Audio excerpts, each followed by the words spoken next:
Tarsali bypass વિસ્તારમાં મુખ્ય માર્ગનું ધોવાણ થતાં વાહન ચાલકો તેમજ સ્થાનિક રહીશો મુશ્કેલીમાં મુકાયા છે। વડોદરા શહેરમાં વરસેલા વરસાદે પાલિકાની પ્રી મોન્સૂન કામગીરીની પોલ ખોલી દીધી છે। હજુ પણ કેટલાક વિસ્તારોમાં રોડ પર ખાડા પડવા, ગાબડા પડવા, ભૂવા પડવા સહિતના બનાવો સામે આવી રહ્યા છે। ત્યારે તરસાલી બાયપાસ હિંમતનગર વિસ્તાર પાસે આશરે 1 કિલોમીટરનો આખો રોડ ધોવાઈ ગયો છે અને આખા માર્ગ ઉપર નાના મોટા ખાડાઓનું સામ્રાજ્ય છવાયું છે। થોડા સમય પહેલા ડ્રેનેજ લાઇન નાખ્યા બાદ યોગ્ય કામગીરી થઈ નહીં કરાઈ હાલ રોડ ઉપર ચીકણી માટી પ્રસરી ગઈ છે, જેને કારણે ઘણી વખત નાના મોટા અકસ્માત પણ થતા હોય છે।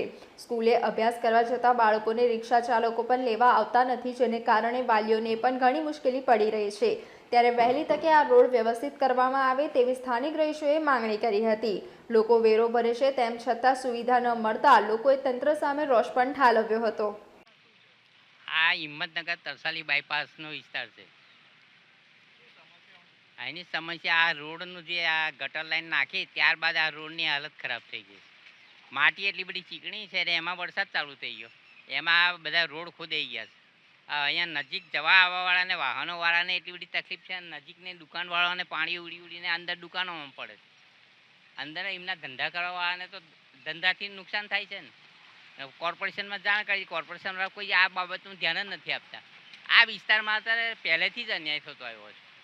તરસાલી બાયપાસમાં મેં હાઈકોર્ટમાં પહેલી આ જાણ કરેલી છે, હાઈકોર્ટમાં કોર્ટ લડેલો છે, અહીંના ઓર્ડર થયેલા છે, છતાં આ અંદર કોઈ જાતનો સુવિધા નથી મળતી, કશું નથી મળતી। જે ઓર્ડરો થયેલા છે હાઈકોર્ટના એ પ્રમાણે કોઈ અહીં કોઈ સુવિધા આપતા નથી એ લોકો।